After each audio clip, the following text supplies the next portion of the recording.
Hello, I'm Kent McDill. Last week I suggested it would be terrific if every major college football team had at least one loss this year. My goal was to make the selection process for the college football playoffs as messy as possible. I actually like the football playoff system, I just don't want it to be a simple process to pick the 4 teams playing.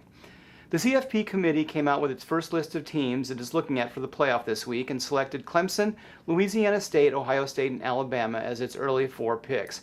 But there are 6 weeks left in the season. So I've decided to define a way that all of the Power 5 conference champions can have at least one loss. It's called the Doomsday Scenario, and all of the conferences are worrying about these types of outcomes. The Southeast Conference currently has 3 teams in the top 6, according to the CFP, with Florida at number 6. But if Alabama beats LSU this weekend and Ole Miss also beats the Tigers the next weekend, Ole Miss would represent the West Division with a chance to win the league as a 2-loss team. That would really confuse the CFP selection committee. The Big Ten has 3 unbeaten teams, but there's still a way Michigan could be the East Division winner.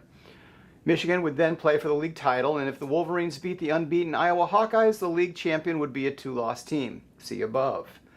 The Atlantic Coast Conference has to hope Clemson remains unbeaten. If the Tigers lose to Florida State or lose the ACC title game, the CFP might just pass over them because it feels it has to give a spot to the Big 12 this year. The Big 12 currently has 3 unbeaten teams, but they all play each other in a round robin over the next few weeks. If Baylor, Texas Christian, and Oklahoma State all end up with a loss, the Big 12 could be in trouble. The Pac-12 has 2 one-loss teams in Stanford and Utah. Stanford still plays Notre Dame. Utah could lose the title game to the Cardinal, which might be a 2-loss team at that point. If so, the Pac-12 is out of the CFP.